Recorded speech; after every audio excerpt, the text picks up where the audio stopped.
پهلوان خیلی نگشت در جنگل پرسبز. خیلی گپ نزن. اگه من بیا زود بیا پشتم کنم ای بالام در پاس دمی جنگل حالت خاک کردم. بگه که نیر مخری بگه بخو. پهلوان چیزی بدبویی که تو مخری من نمیخورم، هیچ وقت نمیخورم.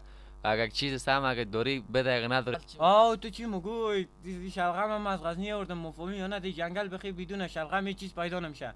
اگه مخری بگی نه بخو که نه مخری هیچ بالام در پاست برو از حال ما بخی حالت خاک کردم تو از اینجا. پهلوان از شلغم که خوب چیزی دیگه هم دیگه پیدا میشه که ببین سعی کن مثل گرفته و پرست نه کدو اگم چیزای دیگر مفهومی یا نه؟ چیزی که دی جنگل است ما که یارو بخورم ما دی بخی سیر نمونم.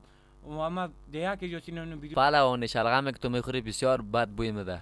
هیچ بوی نمیده. اگه ای بوی میده. این شلغم که است بسیار بوی میده. هیچ بوی نمیده. بگه اگه مخری نه ما مغزش بخشد جدام بگه اگه مخری. اگه نه مخری ما بخی نخو بره کدو هر چیز که مخری گل رفته و پرست مخری بره بخو. چه قص قهر میشه لالیم. پهلوان تو خیلی نبودی. هیچ وقت تو نبودی. من وایسته پشت میایم. هر جایی که بره پشت میایم. این امادم.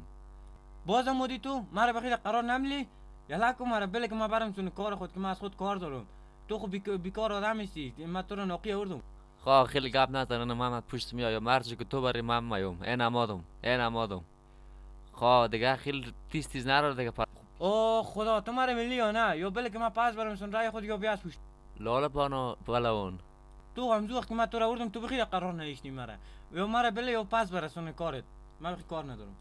بیا که برم دیگه در خانه که شام میشه ولی خب گپ رازتن من آمدم بریم دیگه یک جای. اوه چقدر خوبه جنگل سرسبز خورم. اوه خوب عجب جایی که آمدیم. اوه اینجا چه خوب یک جنگل سرسبز است. بیا که همین شب اینجا باشیم بخیر خانه نمریم. ایرو میبونی که سر شرخک است. زود بیا از پشتم بخیر نواخش سر ما. تو حالا بخیرش خند مردار که تو زود بیا از پشت من. این انا شاو شد محتاب بس بی سایکو آسمون بخیر سیاه گشت. خیلی بت نکو پهلوان. ما این چه تو رو میکنم. احترام تو رو میکنم خواهت کو. خودت هم خرسی، مادرت هم خرس، پدرت هم خرس، کلگیتون خرسن. سایکو پای من درد دیده اینجا. زود بیا از پشتم. یک سوختگی تو یک قدر مرا دوزده دیگه ما تو دیگه هیچ وقت در ایران نخرفتم. این چه رقم یک کوس مثل کوی تلویزیون غزنی بودی؟ واقعا کمتر است.